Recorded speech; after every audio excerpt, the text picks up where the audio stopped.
Hi friends, in his classic work on virtue, Adam Smith McIntyre, in After Virtue, first published I think in 1918, defined a virtue as a dispositional habit that supported a practice that was aimed at a supreme good. And these varied from society to society, and even from different practices within that society. So I'd like us to think, what is the supreme good of teaching? And what are the virtues that might support the practice that leads towards that supreme good?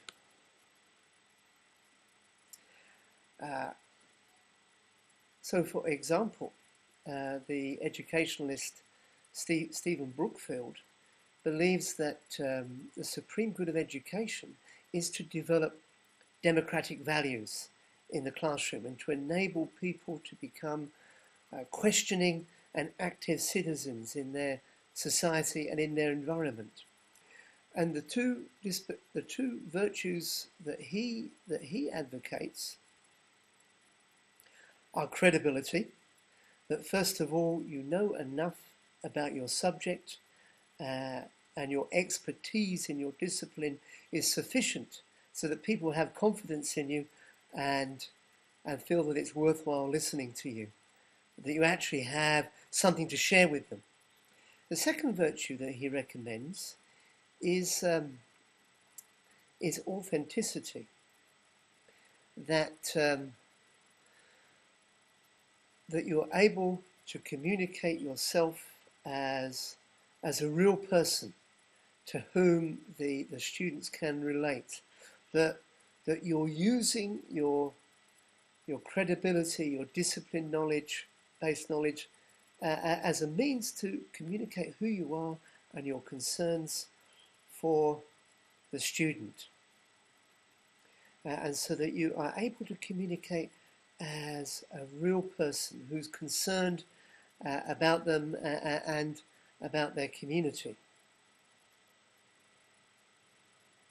Now, this is simply an example.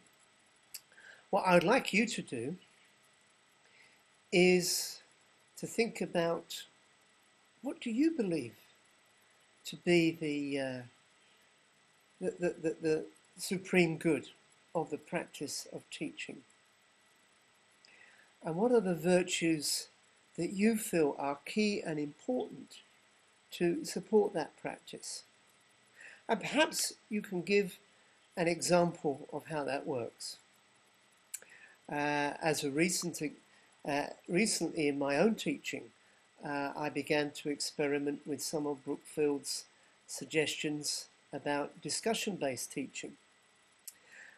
And whereas formerly I would have simply given lectures on different aspects of moral practice, perhaps in medical ethics or in financial practices in churches, or in the political involvement of Christians, I started out by asking the students, what were their pressing questions, and what things would they like us to discuss in class?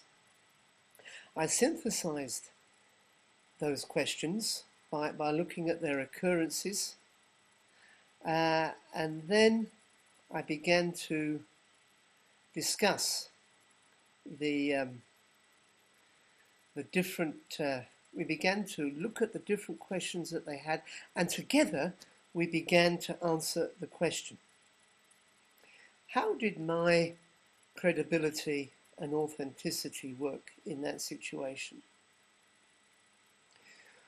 Well, I established my credibility by being open to the students' own concerns. I established my authenticity by being open to the students' own concerns, and by at the same time sharing my own thoughts and experiences of those issues with them. But I was also maintained my credibility with them, in that at certain points I was able to argue for different perspectives than to the ones that they were aware of. And so there are different ways that we can express our authenticity and our credibility in the different ways that we teach. So what I'd like you to do is either to post a recording or to give a narrative of the different, or to write a narrative of the virtue of the supreme good that you think teaching entails, and also of the key virtues that you feel are necessary to achieve that good. And then perhaps if you can give us an illustration of the way that you try and work that out in your teaching. Thank you very much for listening, and I look forward to seeing your contributions. All the best.